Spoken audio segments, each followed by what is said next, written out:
Hello everybody. अपने जो 2024 CGL के पेपर जितने भी हुए हैं उनका जो सॉल्यूशन का सीरीज हम शुरू किया है, उसके 3 पेपर हो चुके हैं सॉल्यूशन। चौथा जो 10 सितंबर का अपना फर्स्ट शिफ्ट का पेपर है उसका आज अपन सॉल्यूशन बनाने जा रहे हैं। ये एक बात मैं आपको पहले भी बोल चुका हूँ, इनमें से एक भी पेपर मिस करिएगा। वैसे तो मुझे उम्मीद है कि आप लोग ऐसा करेंगे भी नहीं, क्योंकि जो जिनका बच्चों का ऑलरेडी पेपर प्री क्लियर है तो बहुत ही कॉन्शियस बच्चे हैं, वो अलर्ट है, अपनी स्टडी को लेकर सीरियस है, तो वो तो खुद चाहते हैं कि उनको अच्छे से अच्छा मैटर मिले। लेकिन फिर भी मैं आपसे एक बार फिर बोलना चाहूँगा कि इनमें से एक भी सॉल्यूशन को, एक भी पेपर को आप मिस ना करें, because it's gonna be very beneficial to you. आपके लिए बहुत ही फायदा होने वाला है इस चीज़ से, ठीक है ना। तो चलो ज़्यादा बात नहीं करते हुए मैं आपको फर्स्ट नंबर क्वेश्चन पे लेके चलता हूँ भाई। ना फर्स्ट क्वेश्चन है बच्चा, इसने क्या दे रखा है? फर्स्ट क्वेश्चन में दे रखा है भाई इसने, select the most appropriate idiom to fill in the blank, है ना। तो हमें कोई अप्रोप्रिएट इडियम उठाना है भाई। हमें क्या करना है? अप्रोप्रिएट इडियम उठाना है ना। तो क्या हो जाएगा? I am about, I am, और यहां पर हमें एक शब्द लिखना है, ठीक है ना। तो आई एम कटिंग कॉर्नर्स है, या लेफ्ट आउट इन कोल्ड है, या अप इन आर्म्स है, या ऑन द फेंस है। अच्छा, यहां पर क्या लिखा है? वेदर। बच्चा एक बात का ध्यान रखो, अगर इफ या वेदर लिखा हो, इफ या वेदर लिखा हो, तो इसके पहले का मतलब ही क्या होता है? कंफ्यूजन में होना। इसका मतलब ही क्या होता है? कंफ्यूजन में होना, अनडिसाइडेड होना। अनडिसाइडेड होना मतलब आप डिसाइड नहीं। अगर कभी भी आपको वेदर लिखा हुआ मिल जाए या इफ लिखा हुआ मिल जाए, तो इसके पहले जो लिखा होगा ना, उन शब्दों का मतलब होता है कंफ्यूजन में होना, या डाउट में होना, या अनडिसाइडेड होना। तो इनमें से सभी में से देख लो किसका अर्थ बन रहा है। कटिंग कॉर्नर, किसी भी काम को कैसे करना? परफेक्टली करना। कोई भी काम आप करो, लेकिन उसको करो कैसे?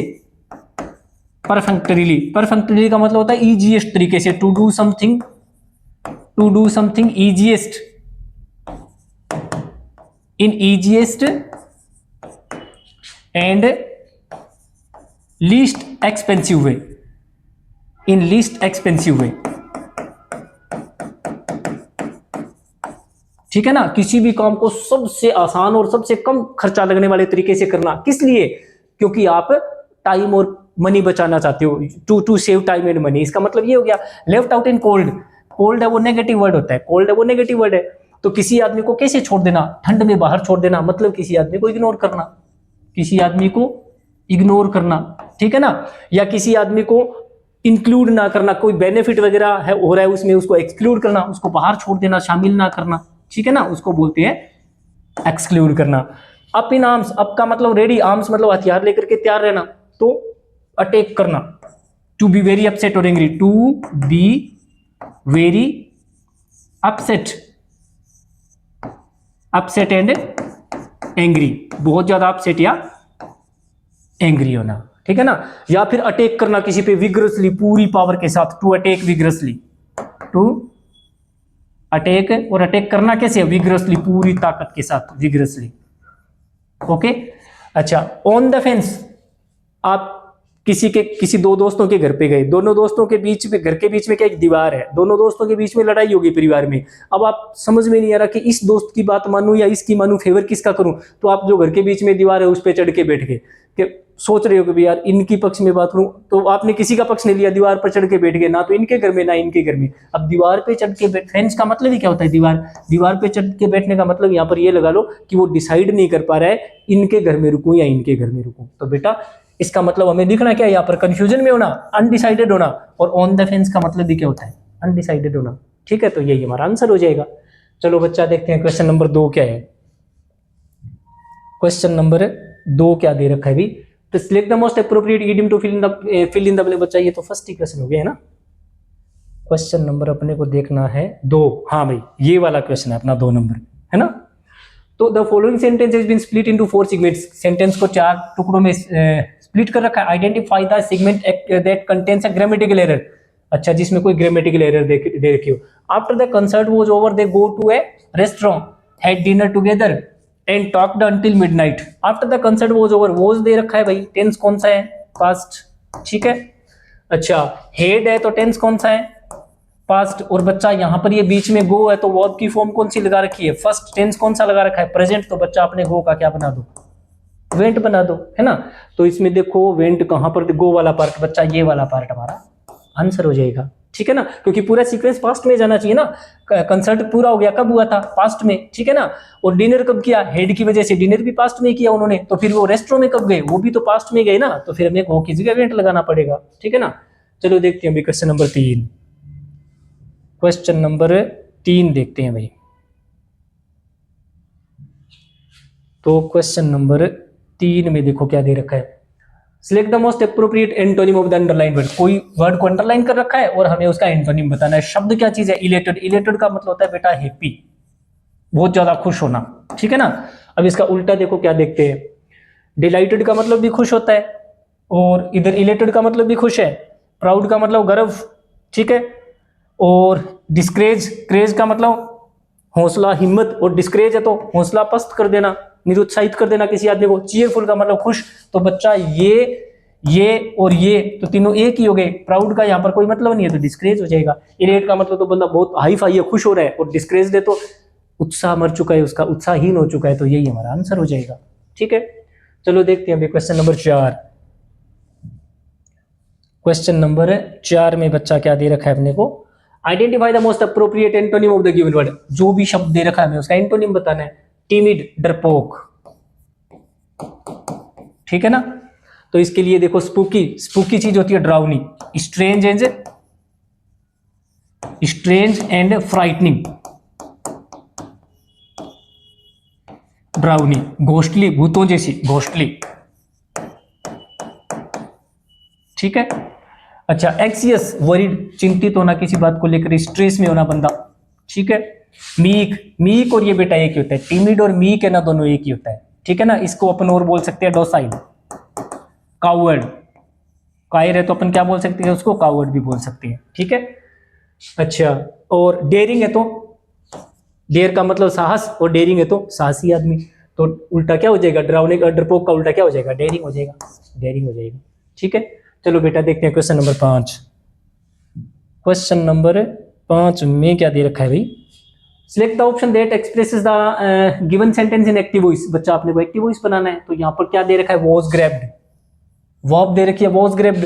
एक्टिव बनाना है तो हमें क्या करना पड़ेगा, वर्ब की सेकंड फॉर्म। अगर वॉज की जगह वर होता तो भी ये पैसिव होता। आपको पता है वॉज वर के साथ अगर थर्ड फॉर्म दे रखी है तो पैसिव वॉइस है। अगर इसका एक्टिव वॉइस बनाना है तो क्या लगा दो, सेकंड फॉर्म लगा दो। तो अब इसमें से देख लो सेकंड फॉर्म कौन से पार्ट में दे रखा है, ग्रैब्ड है तो ये सेकंड फॉर्म है, यहाँ पे वर्ब की सेकंड फॉर्म है।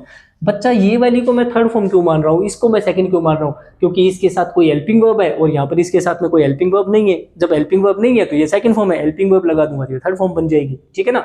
अच्छा, इसमें विल ग्रेब है तो बेटा विल ग्रेब का तो कोई मतलब ही नहीं बन रहा। हेज कहाँ से आ गया, कोई मतलब ही नहीं बन रहा। ग्रेब्स में SIS लगा रखा है तो कोई मतलब ही नहीं बन रहा। तो नेचुरल सी बात है फर्स्ट हमारा आंसर हो जाएगा, ठीक है ना। तो देखते हैं क्वेश्चन नंबर 6 में क्या दे रखा है। क्वेश्चन नंबर 6 में अपने को क्या दे रखा है भाई, identify from the given options the word which is similar in meaning to the following word. Similar in meaning, similar in meaning, तो बेटा सिनोनिम पूछ रखा है फिर से, है ना। तो क्या दे रखा है, एक्विवोकल, एक्विवोकल। अब मैं आपको एक चीज बता दूं, अगर किसी भी शब्द में ई क्यू लिखा हो तो इसका मतलब होता है इक्वल, ठीक है ना। वोकल शब्द बना है वॉइस, वोकल का मतलब होता है वॉइस। अब वॉइस में क्या चीज होती है, बातें ही तो होती है ना, कोई बात होती है, कोई वर्ड होता है, किसी को कुछ बोलना होता है, किसी को कुछ बताना होता है, यही तो होता है ना वो इसका मतलब, है ना। तो EQ का मतलब इक्वल और वोकल मतलब आपके वर्ड या बात, आपने कोई बात बोली और उसके अर्थ कैसे निकल रहे हैं, इक्वल निकल रहे हैं। मतलब बंदा समझ नहीं रहा कि बंदा हाँ बोल रहा है ना, मैं जाऊं क्या कर, अब पता लग रहा है कि भी बंदे ने हाँ बोला है कि ना बोला है, तो ऐसी चीज को बोलती है एक्विवोकल। तो बच्चा वो स्पष्ट होती है कि या स्पष्ट नहीं होती, स्पष्ट नहीं होती, ठीक है ना। तो एम्बिग्युअस, एम्बिग्युअस का मतलब भी वही होता है जिसका कोई स्पष्ट अर्थ नहीं होता, जिसको अपन क्या बोल सकते हैं, वेग भी बोल सकते हैं, वेग, अस्पष्ट, ठीक है। अनक्लियर, जिसको अपन क्या बोल सकते हैं, अनक्लियर, यानी किसी शब्द का, किसी बात का मीनिंग क्लियर नहीं हो रहा। रिप्रेजेंटेटिव, प्रतिनिधि। अगर मैंने आपको बोला कि आप मेरी तरफ से उस ऑफिस में जाके ये बात करके आओ तो आप मेरे रिप्रेजेंटेटिव हो, तो कौन हो जाएगा, एक आदमी हु या तो कोई काम करता है और या बोलता है कोई बात, किसकी, अपनी तरफ से या किसी दूसरे की तरफ से, किसी दूसरे की तरफ से। तो on behalf of, on behalf of का मतलब की तरफ से, somebody else, तो क्या लिख दूंगा, someone एल्स, किसी और बंदे की तरफ से कोई बात करना, कोई काम करना या कोई बात बोलना, तो वो कौन हो जाएगा? रिप्रेजेंटेटिव हो जाएगा। क्लियर का बताना ही नहीं है, स्पष्ट आपको पता ही है ऑलरेडी। बैलेंस्ड का मतलब होता है संतुलित, तो हमारा आंसर क्या बन जाएगा बच्चा? ये एम्बिगस बन जाएगा। एम्बिगस का मतलब भी क्या होता है? अस्पष्ट, और इक्विवोकल का मतलब भी क्या होता है? अस्पष्ट। ठीक है ना? तो चलो देखते हैं अभी क्वेश्चन नंबर 7 में क्या दे रखा है। Select the most appropriate option to substitute underline word. Substitute करना है किसको? जो भी अंडरलाइन किया हुआ शब्द है उसको हम क्या करेंगे? सब्स्टिट्यूट कर देंगे। ठीक है ना? I have been living in Hyderabad since I am born. एक चीज देखो, अगर क्या दे रखा हो? सिंस, इसके पहले या तो हैज, हैव, हैड के साथ वर्ब की थर्ड फॉर्म दे रखी हो, और चाहे क्या दे रखा हो? हैज, हैव, हैड, ठीक है, बीन और आईएनजी। ठीक है? सिंस के पहले चाहे तो आपको परफेक्ट टेंस दे रखा हो, और चाहे परफेक्ट कॉन्टिन्यूअस टेंस दे रखा हो। ठीक है ना? तो आपको आगे किसका यूज करना है? पास्ट टेंस का ही यूज करना है। आगे आपको पास्ट टेंस का ही यूज करना है। अच्छा, एक चीज ध्यान रखो, और ऐसे वाक्यों में कभी हेड लगाया हुआ नहीं मिलेगा। हेड नहीं मिलेगा आपको, हेड नहीं मिलेगा। हेज एव थर्ड फॉर्म मिलेगी, और या has been have been plus ING मिलेगा। आगे आपको हर हाल में पास्ट टेंस ही रखना पड़ेगा, बोले तो मेन वर्ब की सेकंड फॉर्म रखनी पड़ेगी। तो बच्चा देख लो, इधर क्या दे रखा है? Has been, have been plus ING, और यहाँ पर सिंस दे रखा है, तो आगे पास्ट टेंस बनाना है। एम का पास्ट क्या होता है बच्चा? आपको पता ही है, एम का पास्ट है वो जो होता है, तो ये हमारा आंसर हो जाएगा। ठीक है ना? चलो देखते हैं क्वेश्चन नंबर 8 क्या है भाई। क्वेश्चन नंबर 8 है, क्या बोल रहा है? Select the most appropriate meaning of the given word. Appropriate meaning बताना है बच्चा। गिवन ईडियम, जो भी हमें कोई ईडियम दे रखी है उसका। ऑन द बॉल, ऑन का मतलब ऊपर, बॉल बोले तो आप एक बात देखो, आपने टॉम एंड जेरी सीरियल देखा है ना? जब बच्चे थे तो देखते रहते थे, तो उसमें क्या होता था कि कई बार जेरी को उस मतलब जो बॉल होती है उसके ऊपर बैठा है, बॉल घूमती जा रही है, घूमती जा रही है, और जेरी गिर नहीं रहा उसके ऊपर से, उस बॉल के ऊपर से, वो भी उस बॉल के ऊपर ही है। तो इसका मतलब जेरी वहां पर अलर्ट है या बेवकूफ है? अलर्ट नहीं है। अगर अलर्ट नहीं होता तब तो वो बॉल के नीचे आ जाता, लेकिन वो अलर्ट है। बॉल भागती हुई बॉल पर भी वो अपना बैलेंस बना के प्रॉपरली बैठा हुआ है ना? तो इससे ऑन द बॉल का मतलब होता है बंदे का अलर्ट, अलर्ट होना किस चीज के प्रति? जो भी चीजें चल रही है वर्तमान में, जो भी काम हो रहा है, उन सभी चीजों के प्रति बंदा अलर्ट है। जो भी चेंजेस हो रहे हैं उन सारे चेंजेस को लेकर के बंदा अलर्ट है। तो देखो अलर्ट वाली बात कहां पर लिखी है भाई? अवेयर का मतलब अलर्ट होता है, अवेयर का मतलब अलर्ट होता है, अवेयर का मतलब अलर्ट होता है, अनअवेयर का मतलब लापरवाह होता है, केयरलेस होता है। तो ये तो कट गया। ऑफ एनी चेंजेज, अब मुझे बताओ, जब बॉल है वो घूम रही है, घूमती भी जा रही है, तो चेंज हो रहा है कि नहीं हो रहा है? तो चेंज तो है ही है उसमें। तो अवेयर ऑफ चेंजेस, और डेवलपमेंट हो रही है, जो नई नई डेवलपमेंट हो रही है, बट डूइंग नथिंग, लेकिन वो कुछ नहीं कर रहा है। नहीं, कुछ तो कर रहा है, कुछ नहीं करेगा तब तो वो बॉल के नीचे आके मर ही जाएगा फिर, है ना? और क्या है? Quick to react to them, हाँ सही बात है, और वो बहुत क्विक भी है रिएक्ट करने में, क्योंकि अगर क्विकली रिएक्ट नहीं करेगा तो बॉल के नीचे ही आ जाएगा वो, है ना? तो यही आंसर बन जाएगा, यही तो आंसर हो जाएगा। यहाँ पर क्या लिखा है? स्लो टू रिएक्ट, लेकिन स्लो है रिएक्ट करने में, लेकिन स्लो है तब तो काम चलेगा नहीं, उसको तो बहुत क्विक होना पड़ेगा। तो यही हमारा आंसर हो जाएगा। अवेयर ऑफ एनी चेंजेस, कोई भी चेंजेस आ रहे हैं उनके प्रति बहुत ज्यादा अवेयर यानी अलर्ट, और डेवलपमेंट या जो नई नई डेवलप चीजें कर रही है उनके प्रति बहुत ज्यादा अलर्ट होना, और क्विक टू रिएक्ट, और उस चेंजेस के प्रति बहुत जल्दी रिएक्ट भी कर दे। तो यही आंसर हो जाएगा। देखते हैं क्वेश्चन नंबर 9 में क्या दे रखा है भाई। क्वेश्चन नंबर 9 में दे रखा है इसने, select the most appropriate synonym of the underline word. Synonym बताना है बच्चा किसका? जो अंडरलाइन किया हुआ शब्द है। तो द मोरबी ब्रिज, मिसहेप, मिसहेप बोले तो घटना, हैपन का मतलब घटना, मिसहेप है तो दुर्घटना। Has left Gujarat in deplorable state, deplorable बच्चा किसको बोलते हैं? बहुत ही निंदनीय, डेस्पिकेबल। कैसी चीज हो सकती है? घृणास्पद, जिसको मतलब जिसकी क्रिटिसिज्म होना चाहिए कि नहीं होना चाहिए? Deserving, deserving criticism. और मोरली गुड होगी या मोरली बैड होगी? वो चीजें नैतिक रूप से बुरी होगी, मोरली बैड। ठीक है? डेस्पिकेबल भी जिसको बोल सकते हैं, देखो ऑप्शन में भी डिस्केबल। रिजोइस का मतलब खुशियां मनाना, जुबिलियस का मतलब, जुबिलियेशन का मतलब भी खुशियां मनाना। ये खुशियां कब बनाई जाती है? ऑन सक्सेस, जब आपको किसी सेक्टर में सफलता मिलती है और आप खुश होते हो तो उसको जुबिलियेशन बोलते हैं। कंप्लेन, शिकायत करना, तो डेस्पिकेबल का मतलब भी क्या होता है? घृणास्पद होता है। और यहाँ पर डिप्लोरेबल का मतलब भी क्या होता है? घृणा। कौन सी चीज है वो दुर्घटना है वो घृणास्पद है? अभी मोरबी में वो जो पुल गिर गया था वो वाला। तो यहाँ पर इसका आंसर हो जाएगा डेस्पिकेबल। ठीक है, चलो देखते हैं क्वेश्चन नंबर 10। क्वेश्चन नंबर 10 में क्या दे रखा है? select the option that can be used as one word substitution for the group of words. शब्दों का समूह दे रखा है और हमें उसकी जगह एक ही शब्द लिखना है. एक गवर्नमेंट, एक सरकार, बाई ऑफिशियल्स. ऑफिशियल्स के द्वारा जो शासन होता है बेटा वो ब्यूरोक्रेसी होती है. ब्यूरोक्रेसी स्पेलिंग याद रखनी है इसकी. मैंने बोला क्या था, इसको ऐसे बोलना है ब्यूरोक्रेसी. तो BUREAU रियो, ब्यूरियो, और CRACY क्रेसी, ब्यूरोक्रेसी. लेकिन इसको सही इसका नाम मन ही मन में तो ब्यूरोक्रेसी पढ़ना है, लेकिन सच में इसको कैसे पढ़ना है, ब्यूरोक्रेसी. ब्यूरोक्रेसी. तो ब्यूरोक्रेसी में बेटा जो शासन चलता है वो कौन चलाते हैं, जो IAS ऑफिसर है, जो सरकार में जितने सेक्रेटरीज है, सचिव है ना, तो वो उनके द्वारा जो शासन चलता है वो बेटा ब्यूरोक्रेसी होती है. तो क्या हो जाएगा, ये रहा ब्यूरोक्रेसी. प्लूटोक्रेसी किसके द्वारा, सरकार, वेल्दी पीपल के द्वारा, अमीरों के द्वारा.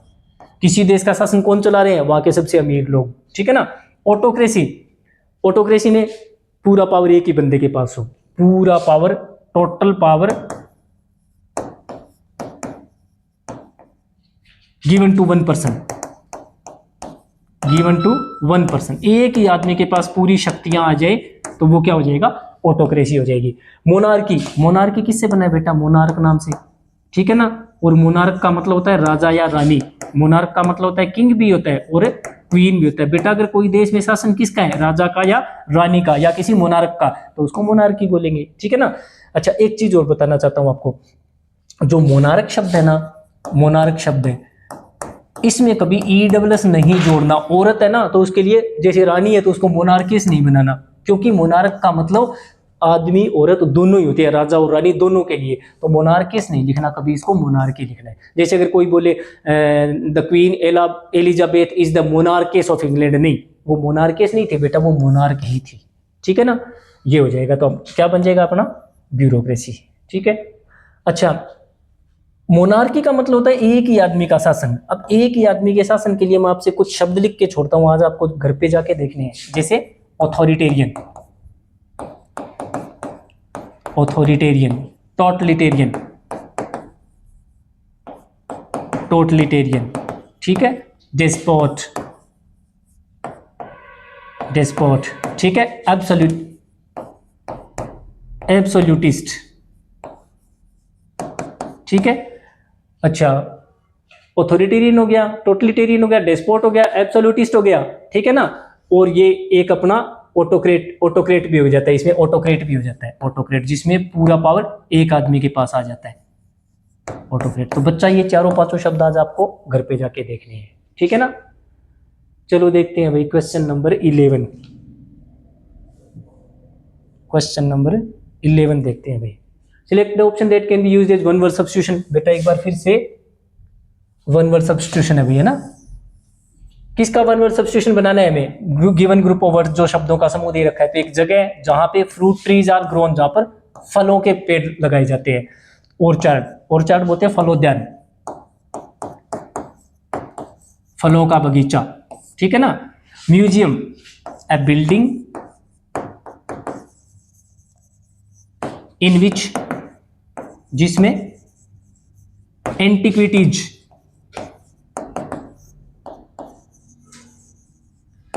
आर केप्ट, रखी जाती है. एंटिक्विटीज किसको बोलते हैं भाई, आर केप्ट. किस लिए, टू शो पीपल, लोगों को दिखाने के लिए, म्यूजियम. ठीक है. अच्छा, एंटिक्विटी किसको बोलते हैं भाई, interesting and valuable things,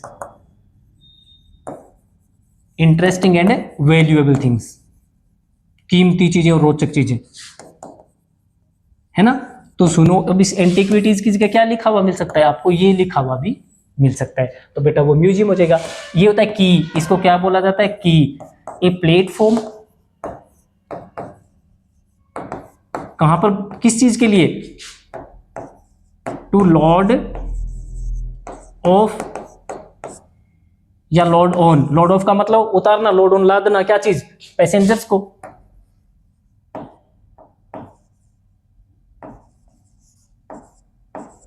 passengers को, या सामान भी हो सकता है. किसमें, जलयान में या बोट में. समझ में आ गई बात. तो एक प्लेटफॉर्म कोई बना हुआ है ऊंचा सा, किस चीज के लिए, लोड करने के लिए या लोड उतारने के लिए. किनको, यात्रियों को या गुड्स को, किसमें, जलयान में और या नाव में भी, तो उसको बोलते हैं की। इसको बोलना क्या है, की। गार्डन किसको बोलते हैं, जिसमें वेजिटेबल उगाई जाती है, जिसमें वेजिटेबल्स और जिसमें फ्लावर्स उगाए जाते हैं, ठीक है, जिसमें प्लांट्स उगाए जाते हैं, ठीक है ना। इसके अंदर लॉन भी हो सकता है, इसके अंदर घास का लॉन भी हो सकता है, जैसे घर के आगे गार्डन बनाते हो तो उसमें क्या होती है, सब्जियां भी उगाते हो, फूल पौधे भी उगाते हो, लेकिन उसमें घास का मैदान भी हो सकता है जिसमें आप मतलब अपने लॉन में बैठते हैं ना, तो वैसे लॉन भी हो सकता है वो बनाया हुआ उसमें साथ में, ठीक है ना। तो बेटा जो ऑर्चार्ड है इसमें फल होते हैं लेकिन गार्डन में फल नहीं होते, ठीक है ना। तो अपना आंसर हो जाएगा ऑर्चार्ड। ऐसा ही एक शब्द बताना चाहूंगा, घर पे जाके देखना है आज आपको, ओएसिस। बहुत बार पेपर में आता है ये शब्द, आज देखना है आपने जाकर के, ठीक है ना। चलो क्वेश्चन नंबर 12, क्वेश्चन नंबर अपना है 12। Select the most appropriate synonym of the underline word. Synonym बताना है जो अंडरलाइन किया हुआ शब्द है उसका, है ना। तो he was travelling with fear, तो वीप, रन, इंट्रेपिड और शिवर। तो बेटा शिवर है वो किसका उल्टा है, ट्रेम्बल का है। ट्रेम्बल का मतलब होता है कांपना, ठीक है ना। और शिवर का मतलब भी क्या होता है, कांपना। शिवर का मतलब भी कांपना और इस ट्रेम्बल का मतलब भी कांपना। किससे कांप रहा था, डर से। वीप का मतलब रोना, रन का मतलब दौड़ना, इंट्रेपिड का मतलब निडर, ठीक है ना। कैसा आदमी, फियरलेस, डेयरिंग, ठीक है, गैलेंट, वेलियंट, ठीक है ना। अच्छा डरपोक है तो इनको हटा दो, इनको हटा दो तो बन जाएगा ट्रेपिड। ट्रेपिड का मतलब होता है डर, ट्रेपिड का मतलब होता है फियर। लो भाई ये उल्टा हो जाएगा ट्रेपिड, और ट्रेपिड का उल्टा क्या हो जाएगा, इंट्रेपिड। इंट्रेपिड का मतलब निडर आदमी, फियरलेस आदमी, डेयरिंग आदमी, गैलेंट आदमी, वेलियंट आदमी, क्रेजियस भी कह सकते हो, बोल्ड भी कह सकते हो, ठीक है ना। ये हो जाएगा। चलो बच्चा क्वेश्चन नंबर 13 देखते हैं भाई। क्वेश्चन नंबर 13 देखते हैं भाई क्या दे रखा है। Sentence of a paragraph are given below in jumbled order. Jumbled order में है तो पता लग गया भाई PQRS है और हमें उसको सेट करना है। ये देखो ABCD दे रखा है, ये अपने पास ऑप्शन है, सीक्वेंस बनाना है इसका, है ना। तो इसने लिखा है मोर चिल्ड्रन, इसने दे रखा है इट इज, इसने दे रखा है इट कैन, और यहां पर दे रखा है देयर आर लिटरेट पीपल, ठीक है ना। अब देखो पहली बात तो ये इट वाला ये और ये तो शुरुआत में जा नहीं सकता, क्योंकि औरों में ये तो इट है, ये तो प्रोनाउन है, और अपने पास यहाँ पर चिल्ड्रन है और यहाँ पर भी देखो पीपल दे रखा है ना। तो या तो पीपल वाला वाक्य, ये वाक्य पहले जाएगा, और या चिल्ड्रन वाला, क्योंकि ये दोनों नाउन है और आपको पता है नाउन वाला वाक्य पहले जाना चाहिए, प्रोनाउन वाला वाक्य बाद में जाना चाहिए। अच्छा अब एक बात आपको पता है, there are, once there was, once upon a time, ये वाले शब्द होते हैं वो किसी सेंटेंस, किसी पैराजंबल का ओपनिंग सेंटेंस हो सकता है, तो यही हमारा ओपनिंग सेंटेंस बन जाएगा, ठीक है ना। अब देखो सबसे पहले क्या चल जाएगा, डी, और डी वाले ऑप्शन कितने हैं, एक, ज्यादा दिमाग लगाने की जरूरत ही नहीं है, ठीक है। अच्छा एक चीज और भी है इसमें, इंडीड। इंडीड होता है जब हम कोई बात बोल करके उसको एक्सप्लेन करना चाहते हैं, तो इंडीड वाला वाक्य तब आता है जब हम पहले किसी चीज के बारे में बात कर चुके होते हैं। तो देख लो जिस वाक्य में क्या लिखा हो, इंडीड, ऑफ कोर्स, ठीक है। इसके अलावा लकीली, या फिर लकीली का उल्टा क्या हो सकता है, अनलकीली, या फिर हेंस, या फिर हो सकता है देयरफॉर, या फिर हो सकता है सो, या फिर हो सकता है दस, या हो सकता है हाउएवर, है ना। ये वाले शब्द है वो किसी भी सेंटेंस के सबसे अंत में जाने की संभावना होती है ना। तो देखो इंडीड वाला सेंटेंस अपना सबसे लास्ट में चला जाएगा, ये देखो सी सबसे लास्ट में दे रखा है, ओके। तो यहाँ पर बात किसके बारे में हो रही है, more literate people in India. Bharat में बहुत ज्यादा लोग लिटरेट पीपल है, कहाँ पर, इंडिया में, कब, टुडे। यहाँ पर क्या बता रखा है, क्योंकि more children go to school, क्योंकि बच्चे ज्यादा स्कूल जा रहे हैं तो अपने आप ही ज्यादा लिटरेट होते जा रहे हैं। यहाँ पर लिखा है but there are also more illiterate, illiterate भी ज्यादा है, तो आगे कारण बता दिया, more children today are out of school, अब स्कूल से ज्यादा भी तो बाहर जा रहे हैं, इसकी वजह से इलिटरेट भी बहुत ज्यादा हो रहे हैं। तो इसी बात को इसने आगे एक्सप्लेन कर दिया, तो डी के बाद में ए चला जाएगा, ये देखो DABC बन जाएगा, ठीक है ना। तो ये आंसर हो जाएगा। चलो देखते हैं क्वेश्चन नंबर 14।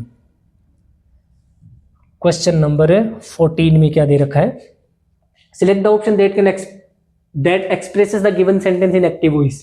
तो पैसिव दे रखा है, हमें बनाना है इसका क्या है, एक्टिव। एक बात को ध्यान रखो, अगर बच्चा आपका पैसिव किससे शुरू हो रहा है, बाय होम से, तो आपका जो एक्टिव है वो किससे शुरू होगा? आपका जो एक्टिव है ना वो हु से शुरू होगा। किससे?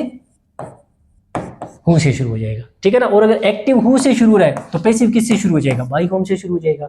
तो सबसे पहले तो देखो बाई होम की जगह हु किस में लगा रखा है? हु इसमें भी लगा रखा है और हु इसमें भी लगा रखा है। अब यहाँ पर वॉज वर्ब के साथ वर्ब की फॉर्म कौन सी है? वोज के साथ देखो टॉट लगा रखा, वोज के साथ क्या लगा रखा है? टॉट लगा रखा। तो वोज वर्ब के साथ जब टॉट लगा रखा है तो ये टॉट यहाँ पर काम किसका कर रहा है? थर्ड फॉर्म का। हमें करना क्या है? सेकंड फॉर्म लगाना पड़ेगा। क्या लगाना पड़ेगा? या तो सेकंड फॉर्म लगाओ और या फिर डिड प्लस पहली फॉर्म लगाओ। अगर आपको पैसिव वॉइस में क्या दे रखा है? वोज और वर्ब के साथ मेन वर्ब की थर्ड फॉर्म दे रखी है, तो इसका एक्टिव बनाने के लिए या तो ये लगाना पड़ेगा और या फिर आपको डिड के साथ वर्ब की पहली फॉर्म लगानी पड़ेगी, ठीक है। अब हमें पता है कि हु के साथ कभी आपको डू तो आता ही नहीं है, डज और डिड प्लस मेन वर्ब की पहली फॉर्म का यूज नहीं करना, इनका यूज नहीं करना। हु के साथ डिड और डज का यूज तभी करना है जब इसके बाद में क्या दे रखा हो? नोट दे रखा हो। वरना सीधा ही क्या करो? हु के साथ सीधी सेकंड फॉर्म, डिड की जगह क्या करो? सीधी सेकंड फॉर्म लगा दो। हु के बाद सीधा ही क्या लगा दो? सेकंड फॉर्म लगा दो। और हु के बाद आपको डज नहीं लगाना, सीधा ही वर्ब की पहली फॉर्म में क्या जोड़ दो? एस या ईएस जोड़ दो। सीधा ही आपको हु के बाद डिड और डज का यूज नहीं करना। हाँ, एक कंडीशन में कर सकते हो, जब यहाँ पर नोट होता तो जैसे who did not come, who does not come, फिर लगा सकते हो। तो हु के बाद में सीधा सेकंड फॉर्म वाला ऑप्शन ही है कि ये रहा, ये रही वर्ब की सेकंड फॉर्म। तो यही हमारा आंसर हो जाएगा। हु टॉट यू ग्रामर, ये अपना आंसर हो जाएगा, ठीक है। चलो देखते हैं अभी क्वेश्चन नंबर 15 में क्या दे रखा है। क्वेश्चन नंबर 15 में अपने को दे रखा है the following sentence contains a word with spelling error. Sentence में कोई स्पेलिंग का एरर दे रखा है भी। Rectify the sentence by selecting the correct spelling of the identified word. हमें करना क्या है? हम जिस वर्ड को आइडेंटिफाई करेंगे ना, हमें उसका करेक्ट स्पेलिंग बताना है ना, फ्रॉम द गिवन ऑप्शंस। तो इसने क्या दे रखा है? इसमें क्या क्या डिसेंडेंट शब्द दे रखा है। कहां पर है? ये रहा डिसेंडेंट। डिसेंडेंट, हमें इसका सही स्पेलिंग बताना है। तो बच्चा डिसेंडेंट का सही स्पेलिंग होता है डिसेंडेंट, ये आपका सही स्पेलिंग होता है डिसेंडेंट, ठीक है ना। तो कहां पर है ये? डिसेंडेंट है ना, तो यही हमारा आंसर हो जाएगा, ठीक है। स्पेलिंग याद रखो, डिसेंडेंट की स्पेलिंग बढ़िया होती है, अभी याद रखनी चाहिए। डिसेंडेंट की स्पेलिंग क्या बनती है? डिसेंड आगे एंट जोड़ दो, डिसेंडेंट, ये बन जाएगा, ठीक है। तो फर्स्ट वाला ये हमारा आंसर हो जाएगा। चलो देखते हैं अभी क्वेश्चन नंबर 16 में क्या दे रखा है। क्वेश्चन नंबर 16 में अपने को select the most appropriate synonym of the bold word. हमें कोई भी वर्ड बोल्ड करके दे रखा है और हमें उसका सिनोनिम बताना है। तो शब्द क्या दे रखा है? एलिविएट। एलिविएट का मतलब होता है शांत करना, कम कर देना, दुख दर्द पीड़ा आदि को बढ़ा देना या कम कर देना। अगर बढ़ाएंगे तब तो उसको एग्रेवेट कर देंगे, तब तो उसको बढ़ाएंगे तब तो एग्रेवेट कर देंगे, एनहांस कर देंगे। लेकिन कम करना है तो हम उसको क्या कर रहे हैं? एले कर रहे हैं, उसको शांत कर रहे हैं, कम कर रहे हैं। स्वेल का मतलब दो अर्थ होती है, एक तो सूजन आ जाना, और जब सूजन आ जाता है तो चीजें कम होती है, बढ़ती है। तो स्वेल का मतलब सूजन आना भी होता है और स्वेल का मतलब बढ़ना भी होता है। रिलीव का मतलब राहत मिलना किसी चीज में। रिलीव किससे बना हुआ शब्द है? रिलीफ से बना हुआ है। जब आपके पेट में दर्द हो और आपको पेन किलर दे दिया जाए तो आपको क्या मिलती है? रिलीफ मिलती है। और रिलीफ से क्या वर्ड बना हुआ है? रिलीव बना हुआ है। ऐड का मतलब जोड़ना। इंटेंसिफाई चीजों को स्ट्रॉन्ग बना देना। To make things stronger, strong कर देना, चीजों को स्ट्रोंगर कर देना, ठीक है ना। जैसे बूस्ट कर देना, चीजों को क्या कर देना? बूस्ट कर देना। चीजों को एस्केलेट कर देना, ऊपर ले जाना, चीजों को एस्केलेट कर देना। एस्केलेटर होता है ना, सीढ़ियां होती है जो ऊपर अपने आप चल के ऊपर जाती है, तो इसीलिए तो उनका नाम एस्केलेटर होता है, क्योंकि वो चीजों को ऊपर लेके जाती है। एस्केलेट कर देना, ठीक है ना, बूस्ट कर देना, जैसे ये हो जाएगा भाई। तो इंटेंसिफाई भी हो गया। तो अब यहां पर कम करना है और हमें इसका कम करने वाला अर्थ बताना है, सिनोनिम ही बताना है। तो क्या हो जाएगा? रिलीव। रिलीव कर देगा, दुख दर्द पीड़ा से हमें राहत मिल जाएगी, तो अपने आप रिलीव हो जाएगा, ठीक है। चलो देखते हैं अभी क्वेश्चन नंबर 17 में क्या दे रखा है। क्वेश्चन नंबर 17 में क्या दे रखा है? Select the correctly spelled word. इसमें भी करेक्टली स्पेलिंग वाला है बच्चा। तो इसमें देखो एंटरप्रेन्योरशिप, कोई दिक्कत नहीं है। याद कैसे रखना है? सबसे पहले आंत्रे, इसको एंटरप्रेन्योरशिप बोलते हैं, एंटरप्रेन्योरशिप है ना, एंटरप्रेन्योर बोलते हैं इसको। तो आपको याद कैसे रखना है? आंत्रे। इसके बाद में प्रे, ये आ गया प्रे, ठीक है ना, न्योर, NEUR, न्योर। अब ये शब्द इतना भी तो हो सकता है, और चाहो तो इसमें शिप भी जोड़ दो, चाहो तो इसमें शिप भी जोड़ दो, तो क्या बन जाएगा, एंट्रेप्रेन्योरशिप, एंट्रेप्रेन्योरशिप, ठीक है ना। एंट्रेप्रेन्योर पता है किसको बोलते हैं, बिजनेसमैन को। बिजनेसमैन, कोई बड़ा बिजनेसमैन होता है ना, उसको बेटा एंट्रेप्रेन्योर बोलते हैं, ठीक है ना। सीधा बिजनेस है उसको बोलते हैं एंट्रेप्रेन्योरशिप, ठीक है। क्लीग, बहुत बार ये शब्द अपन पढ़ चुके हैं, COLLEAGUE, तो बच्चा ई ये होता है, ये AE नहीं होता। बिजार, बिजार की स्पेलिंग क्या होती है, BIZARRE, बिजार। बिजार का मतलब होता है स्ट्रेंज एंड अनयूजुअल, असामान्य लगना। याद कैसे रख लो इसको, बिजार से आप क्या याद रख लो, बाजार, क्या याद रख लो, बाजार। अगर कोई आदमी खेत ही खेत में रहा है, मतलब बाजार देखा ही नहीं है, और अगर उसको हम पहली बार बाजार में लेके जाए तो उसको वहां पर जाकर कैसा फील होगा, स्ट्रेंज और अनयूजुअल फील, और यार ये क्या हो रहा है ना। तो बिजार की स्पेलिंग भी याद रखनी है आपको, Z सिंगल होगा और R डबल होगा, बिजार, और मीनिंग भी याद रखना है। कॉन्सेंसस, कॉन्सेंसस, ठीक है, कॉन्सेंसस का स्पेलिंग भी गलत है भाई, कॉन्सेंसस का स्पेलिंग होता है कौन, और ये देखो सेंसस, कॉन्सेंसस, इसका मतलब होता है अग्रीमेंट अमंग पीपल, लोगों का सहमत होना, अग्रीमेंट, सहमति हो जाना, अमंग पीपल, लोगों में, लोगों में सहमति हो जाना, ठीक है। अच्छा, और आपको एक नया शब्द और बताता हूं, सेंसस। सेंसस, इसका मतलब होता है बेटा जनगणना, सेंसस का मतलब क्या होता है, जनगणना, सेंसस, जनगणना। ऑफिशियल, अपनी मर्जी से या सरकार की तरफ से, ऑफिशियल, ऑफिशियल सरकार की तरफ से चीज होती है ना, उसको क्या बोलते हैं, ऑफिशियल। क्या, काउंटिंग, किसकी, लोगों की, ऑफिशियल काउंटिंग ऑफ पीपल, उसको बोलते हैं सेंसस, जनगणना। और कॉन्सेंसस का मतलब क्या होता है, कॉन्सेंसस का मतलब, कॉन्सेंसस का मतलब होता है लोगों में सहमति होना। तो बच्चा एक ही स्पेलिंग से हुई है अपनी, ये देख लो, बाकी तीनों की तीनों तो गलत है। तो एंटरप्रेन्योरशिप ये शब्द हमारा स्पेलिंग इसका करेक्ट है एकदम से, ठीक है। चलो देखते हैं क्वेश्चन नंबर 18 में क्या दे रखा है। क्वेश्चन नंबर 18 में क्या दे रखा है, select option that can be used as one word substitution. One word substitution बनाना है किसका, जो गिवन वर्ड्स है, ग्रुप ऑफ वर्ड्स हमें दे रखा है। स्मॉल ग्रुप ऑफ पीपल, लोगों का छोटा सा समूह, हु स्पेंड देयर टाइम, जो अपना टाइम बिताते हैं एक साथ, एंड डोंट वेलकम, और स्वागत नहीं करते हैं, अदर पीपल, औरों का, इनटू दैट ग्रुप, उस समूह में, उसको क्लिक बोलते हैं बेटा। ऐसा समूह जो 5-10 लोगों का अपना ग्रुप है, और जिसमें दूसरे आदमी कहते हैं टांग खिंचाई करेंगे, भगा देंगे, उसको अपने में शामिल नहीं करेंगे, उसको क्लिक बोलते हैं, ठीक है ना। स्क्वेड, सेना का छोटा सा टुकड़ा, फ्लाइंग स्क्वेड आ गया, मतलब उड़न दस्ता आ गया, उड़न दस्ता आ गया बोलते हैं ना, तो उसको स्क्वेड होती है। स्क्वेड का मतलब होता है a small group of people. बेटा अपनी मनमर्जी की है, बढ़िया ऑर्गेनाइज्ड है, organised, who are organised, who are organised. इसके अलावा सेना के दस्ते को भी बोल सकते हैं भाई, ठीक है ना। स्मॉलेस्ट ग्रुप ऑफ मिलिट्री,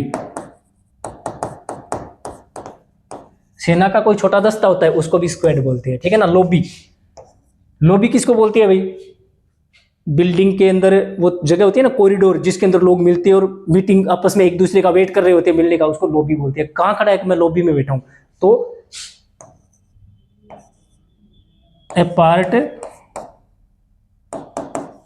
या area, an area inside a building, inside a building, किस लिए, टू मीट एंड वेट, लोगों से मिलने और लोगों का वेट करने के लिए। अच्छा, इसी लॉबी का एक मतलब और होता है भाई, जब आप अपनी सरकार से या किसी नेता से अपनी मांग मनवाते हो, तो उसके लिए जो 5-10-50 लोग एक साथ आ जाते हैं ना, तो उन लोगों की क्या बन गई फिर, लॉबी, ठीक है ना। किस लिए, इन्फ्लुएंस करने के लिए, इन्फ्लुएंस करने के लिए। किस चीज के लिए इन्फ्लुएंस कर रहे हो आप, या तो टू डू समथिंग, और या फिर टू नॉट डू समथिंग, या तो ये कहने के लिए कि ये काम करना है आपको, और या फिर ये नहीं काम करना, तो उसके लिए जो लोगों का ग्रुप बन गया, उस ग्रुप को क्या बोलते हैं, लॉबी अपने बोलते हैं ना कि यार ऑफिस में यहाँ पर बड़ा पंगा है, लॉबी बना के रहते हैं, लोगों की लॉबिंग हो जाती है फिर, ठीक है। एम्प्लॉय कौन होते हैं? काम करने वाले। एम्प्लॉयर कौन होता है? नौकरी देने वाला। एम्प्लॉयर होता है जॉब देने वाला, ये जॉब सीकर होती है, ये जॉब करने वाले होते हैं। बस तो यही हमारा आंसर हो जाएगा, ठीक है। एम्प्लॉय का मतलब होता है रोजगार, एम्प्लॉय का मतलब होता है जॉब, एम्प्लॉय का मतलब होता है नौकरी या जॉब। ईआर है तो जॉब देने वाला, डबल ई एम्प्लॉय है तो नौकरी करने, जॉब करने वाला, ठीक है। चलो क्वेश्चन नंबर 19 में क्या है भी देखते हैं। क्वेश्चन नंबर 19 में क्या चीज है? क्वेश्चन नंबर 19 में अपने को दे रखा है select the option that can be used is one word substitution. One word substitution for the given group of word, शब्दों का समूह दे रखा है, उसके लिए हमें एक शब्द से काम चलाना है। एक आदमी जो सेल करता है और अरेंज करता है कट फ्लावर्स। कट फ्लावर्स मतलब फूलों को काटना और फिर उसको अरेंज करना, मतलब फूल है उनको तोड़ के काट के और फिर उसे गुलदस्ते बनाना या डेकोरेशन के लिए चीजें बनाना, ठीक है ना। और जो बेचता भी है क्या चीज है? फ्लावर्स को, तो उसको क्या बोलते हैं? फ्लोरिस्ट। ऐसा आदमी कौन होता है? फ्लोरिस्ट होता है, और फ्लोरिस्ट होता है ऐसा आदमी। और इस ये ना ये प्लांट भी हो सकते हैं, एक आदमी है जो फ्लावर्स की जगह प्लांट्स भी हो सकते हैं, यहाँ पर प्लांट्स भी हो सकते हैं, तो वो फ्लोरिस्ट ही होता है, फिर वो आदमी फ्लोरिस्ट ही होता है। हॉर्टिकल्चरिस्ट कौन होता है? अभी बागवानी करने वाला, बागवानी करने वाला, ठीक है। और गार्डनर कौन होता है? ये भी बागवानी करने वाला। दोनों में अंतर बताता हूँ, थोड़ा सा अंतर होता है। ये होता है कोई भी आदमी कर सकता है घरेलू तरीके से। घर में मैंने मेरे घर पे सब्जियों के पेड़ लगा रखे, सब्जियां लगा रखी है, डेकोरेशन वाले पेड़ पौधे लगा रखी है, तो मैं ट्रेंड नहीं हूँ, एक्सपर्ट नहीं हूँ, लेकिन ये किस तरीके से करेगा? ये साइंटिफिक तरीके से करेगा। ये गार्डनिंग करेगा, लेकिन कैसे करेगा? Scientific gardening. एक तो सीधी गार्डनिंग होती है, और वो ही गार्डनिंग अगर साइंटिफिक तरीके से करो तो फिर वो हॉर्टिकल्चरिस्ट बन जाएगा। बॉटनिस्ट प्लांट्स का, वन हु स्टडीज एक आदमी जो स्टडी करता है, वन हु एक आदमी जो स्टडी करता है किस चीज की? पौधों की, पेड़ पौधों की, प्लांट्स की, तो क्या हो जाएगा? बॉटनिस्ट हो जाएगा। जीव जंतुओं के तो जूलॉजिस्ट हो जाएगा, ठीक है ना। तो हमारा आंसर क्या बन जाएगा? फ्लोरिस्ट। चलो देखते हैं क्वेश्चन नंबर 20 में क्या दिए हैं। क्वेश्चन नंबर 20 में दे रखा है the following sentence has been split into 4 segments. 4 टुकड़े कर रखे हैं सेंटेंस के। Identify the segment that contains a grammatical error. हमें ग्रामेटिकल एरर वाला पार्ट बताना है, ठीक है ना। तो renewable energy sources like solar and wind power, यहाँ पर बात किसकी हो रही है? रीन्यूएबल एनर्जी रिसोर्सेज की बात हो रही है। लाइक का मतलब तो उदाहरण दिया गया है, किसके जैसे? जैसे सोलर एंड विंड पावर। तो सब्जेक्ट तो अपना ये माना जाएगा यहाँ पर, है ना। अच्छा लाइक है ना, ये यहाँ पर प्रेपोजिशन है। लाइक यहाँ पर क्या चीज है? प्रेपोजिशन। हमें पता है सब्जेक्ट होता है वो प्रेपोजिशन के कभी भी बाद वाला नहीं होता, पहले वाला होता है। आगे इसने दे रखा है विल रिप्लेस, तो लो भाई गलती तो आ गई। विल क्या चीज है? मोडाल है, ठीक है ना। तो मोडाल्स के बाद में या तो पहली फॉर्म लगाओ और या फिर बी प्लस थर्ड फॉर्म लगाओ। समझ में आ गई बात? इसने मोडाल के साथ पहली फॉर्म लगा रखी है, तो यहाँ पर क्या होना चाहिए था? बी होना चाहिए था, क्योंकि सोर्सेज है, सब्जेक्ट कौन है? सोर्सेज, और काम क्या हो रहा है? रिप्लेस करने का। तो सोर्सेज ने रिप्लेस किया या सोर्सेज को रिप्लेस किया जाता है? सोर्सेज को रिप्लेस किया जाता है किसी के द्वारा, तो सेंटेंस हमारा पैसिव वॉइस का है। पैसिव वॉइस का है तो इसके बीच में बी लगाना पड़ेगा, ठीक है ना। तो कौन सा आंसर हो जाएगा? विल रिप्लेस्ड, यही वाला पार्ट हमारा गलत हो जाएगा। चलो देखते हैं क्वेश्चन नंबर 21। क्वेश्चन नंबर 21 में क्या दे रखा है? कॉम्प्रिहेंशन क्लोज टेस्ट आ गया भाई, और पांचों के पांचों 21 से 25 तक हमें एक साथ ही मिल जाएंगे, ठीक है। तो क्या हो जाएगा? The third national wildlife action plan for 2017 से 2031 underlying India's plan for wildlife conservation was unveil. Veil का मतलब होता है घूंघट, वेल का मतलब होता है घूंघट, ठीक है, या आवरण, पर्दा, ठीक है ना। औरतें जो घूंघट डालती है ना उसको भी बेटा वेल ही बोलती है। तो वेल का मतलब होता है छुपा के रखना, और अनवेल कर दो, अगर आप अनवेल कर दो तो इसका मतलब हो गया अनावरण करना। अनावरण का मतलब एक तरह से उद्घाटन करना, ठीक है ना। तो कोई प्रोग्राम है, कौन सा? National wildlife action plan, उसको क्या किया गया भाई? अनवेल किया गया। मतलब उसकी समापन हुआ या उसका उद्घाटन हुआ? उद्घाटन हुआ। कब? Global wildlife programme conference, किसी कॉन्फ्रेंस में। अब मुझे बताओ कॉन्फ्रेंस होती है वो परमानेंट चीज है या कोई 1 दिन 2 दिन 5 दिन 10 दिन चलने वाला प्रोग्राम है? तो वो 2 दिन 4 दिन 5 दिन का प्रोग्राम है, तो परमानेंट नहीं है, तो परमानेंट चीज नहीं है, तो परमानेंट के लिए बेटा किसका यूज करना पड़ेगा, एट का यूज करना पड़ेगा। और अगर टेम्प परमानेंट होता तो मुझे क्या लगाना पड़ता, इन लगाना पड़ता।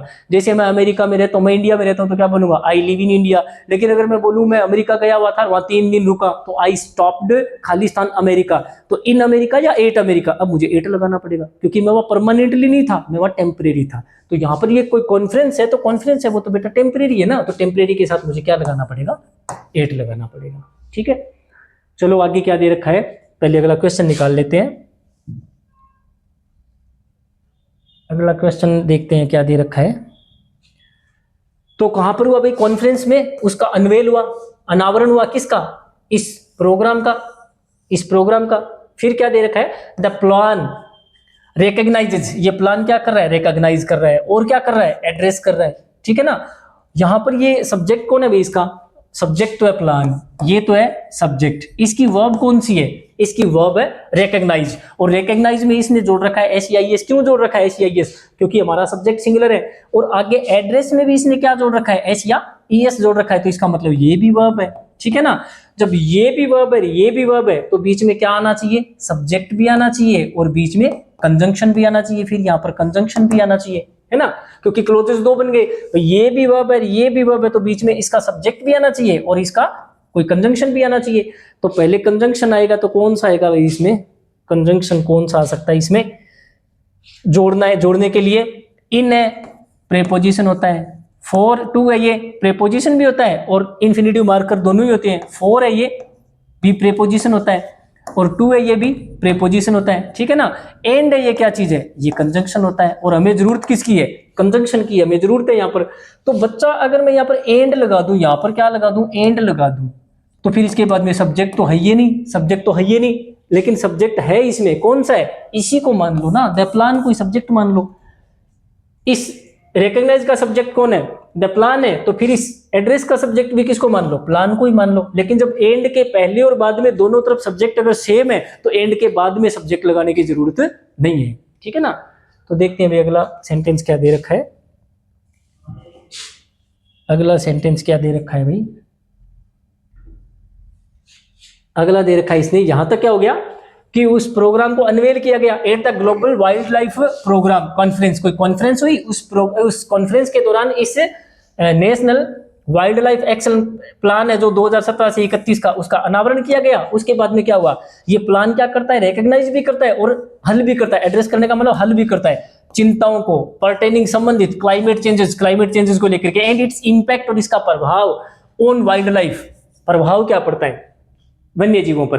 द प्लान डिटेल्स, जो ये प्लान है वो डिटेल करता है किस चीज की, इंपॉर्टेंस ऑफ इकोसिस्टम का, इकोसिस्टम की जरूरत क्या है, किसके लिए, फूड प्रोडक्शन के लिए, हेल्थ के लिए, ठीक है ना, और क्या चीज है, एंड अदर एस्पेक्ट्स, और दूसरे और पहलू भी, ठीक है ना, सरवाइव करने के लिए, किस चीज के लिए, सरवाइव करने के लिए। अब मुझे एक चीज बताओ, सरवाइव करना है, क्या करना है, सर्वाइवल बताना है, ठीक है ना, और सर्वाइवल के लिए क्या चीजें चाहिए, इसने क्या बता रखी है, फूड प्रोडक्शन, सर्वाइवल के लिए हमें क्या चाहिए, फूड चाहिए, और क्या चाहिए, हेल्थ, सही है, हेल्थ भी चाहिए, ठीक है ना। तो अब मुझे बताओ ये चीजें किसके लिए चाहिए भाई, इनमें से ह्यूमन के लिए चाहिए, एक स्पेसीज के लिए चाहिए, एक ब्रीड के लिए चाहिए, या फिर ये क्या है, ग्रो के लिए चाहिए। तो ह्यूमन सर्वाइवल है ना, मनुष्य के सर्वाइवल के लिए चाहिए ना ये सारी चीजें। तो फूड प्रोडक्शन किसके लिए चाहिए, ह्यूमन के लिए, हेल्थ किसका ध्यान में रखना है, मनुष्य का, और दूसरे और पहलू भी सर्वाइव करने के लिए, किसके सर्वाइव करने के लिए, ह्यूमन के, आदमियों के सर्वाइव करने के लिए। तो यहां पर क्या आ जाएगा, ह्यूमन सर्वाइवल, है ना। तो क्या बन जाएगा इसका, ये जो प्लान है ना वो रिकॉग्नाइज भी करता है और हल भी बताता है किस चीज का, चिंताएं जो किससे संबंधित है, क्लाइमेट चेंज से, और इसका प्रभाव किसका, क्लाइमेट चेंज का प्रभाव किस पर, वाइल्ड लाइफ पर। द प्लान डिटेल्स, ये प्लान पूरा डिटेल में बताता है, इंपॉर्टेंस, महत्व कितना का इकोसिस्टम का, किसके लिए, भोजन उत्पादन के लिए, स्वास्थ्य के लिए, और अन्य पहलू भी, कौन से पहलू, आदमी को जो जिंदा रहने के लिए जरूरी है, एंड सस्टेनेबल डेवलपमेंट, और आदमी के निरंतर चलने वाले डेवलपमेंट के लिए। इट ऑल्सो एम्फेसाइज, अब इट का यूज किसके लिए हो रहा है, प्लान के लिए। ये प्लान जोर दे रहा है किस बात पर, कि प्रिजर्व किया जाए, प्रिजर्व करने का मतलब बचाना। प्रिजर्व को कैसे याद रख लो, प्रिजर्व को आप ऐसे याद रख लो, मैं बताता हूं आपको, प्रिजर्व को ऐसे याद रख लो आप, रिजर्व से, जब आपके बाइक में तेल किस पे आ गया, रिजर्व में आ गया। तो रिजर्व का मतलब कुछ बचा हुआ है अभी भी, रिजर्व का मतलब अभी भी कुछ बचा हुआ पड़ा है। तो प्रिजर्व करने का मतलब क्या होता है, बचाना, संरक्षण करना, किसी को बचाना, ठीक है ना। तो ये जो प्लान है ना, इट का यूज किसके लिए हो रहा है, इसी प्लान के लिए तो हो रहा है ना बेटा, इसी प्लान के लिए। तो ये प्लान क्या करता है, इम्फेसाइज करता है किस चीज के लिए, बचाने के लिए, ऑफ जेनेटिक। बचाना किसको है भाई, अब आप मुझे बताओ इन चारों में से बचाना किसको है, कॉन्फ्लिक्ट को बचाना है, फोकस को बचाना है, डाइवर्सिटी को बचाना है, या ये क्या चीज है यहाँ पर, रिजेक्शन है, स्पेलिंग क्या है इसका, ये तो बेटा मेरे तो खुद को समझ में नहीं आ रहा ये शब्द क्या चीज है। रिजेक्शन ही है मेरे हिसाब से, तो पता नहीं है मेरे बेटा, समझ में नहीं आ रहा ये क्या शब्द है, ठीक है ना। तो अब देखो बचाना किसको, अभी कॉन्फ्लिक्ट का मतलब तो होता है लड़ाई संघर्ष, फोकस का मतलब होता है किसी चीज पे फोकस करना, किसी चीज पे फोकस करना, और डाइवर्सिटी आप जानते हो विविधता। तो बताओ भी, बताना किसको, बताओ किसको प्रिजर्व करना है, डाइवर्सिटी को तो बचाएंगे ना, क्योंकि जब बात किसकी हो रही है, इकोसिस्टम की हो रही है ना, बात किसकी हो रही है यहाँ पर, इकोसिस्टम की है। तो इकोसिस्टम में तो डाइवर्सिटी तो है ना, इसी डाइवर्सिटी को बचाना है हमें, है ना। तो ये हो जाएगा भाई, हमें किसको बचाना है, ये प्लान क्या करता है, जोर देता है बचाने पर, किसको बचाने पर, के जेनेटिक डाइवर्सिटी को, एंड सस्टेनेबल यूटिलाइजेशन, और हमें सस्टेन करने के लायक यूटिलाइज करना है स्पेसीज प्रजातियों का, and ecosystems which has direct bearing on our scientific advancements and support to millions of rural communities. अच्छा अब आगे देखते हैं क्या दे रखा है,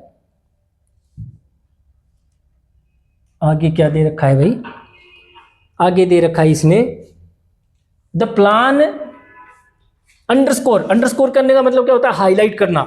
जो प्लान है ना वो प्लान, ये प्लान क्या कर रहा है, हाईलाइट कर रहा है। रिहैबिलिटेशन, रिहेबिलिटेट का मतलब चीज खराब हो गई, बर्बाद होगी, उसको दोबारा सेट करना है, उसको रिहेबिलिटेट बोलते हैं। ऑफ खतरे में पड़ा हुआ वाइल्ड लाइफ स्पेसीज, ठीक है ना, किनको बचाना है, किनको रिहेबिलिटेट करना है, किनको दोबारा स्थापित करना है, वाइल्ड लाइफ स्पेसीज, और जो कौन सी है, खतरे में पड़ी हुई, ठीक है ना। अच्छा अब इनलैंड एक्वेटिक भी है, कोस्टल भी है, और मैरीन भी है, ठीक है ना, मैरीन इकोसिस्टम्स। तो अब मुझे बताओ ये एक चीज होगी कि एक से ज्यादा होगी, इनलैंड एक्वेटिक, कोस्टल, ठीक है ना, और मैरीन इकोसिस्टम। अब इकोसिस्टम है, इसमें बताओ कितनी चीजें शामिल होगी, मैरीन भी है, समुद्री, कोस्टल तटीय भी है, और जलीय भी है। तो अब मुझे बताओ जब एक से ज्यादा चीजें हैं तो फिर वो मिक्सिंग है, इंक्लूडिंग है, गैदरिंग है, कि ये क्या शब्द है, ये मेरे समझ में नहीं आ रहा भाई यहाँ पे, ये पता नहीं क्या है।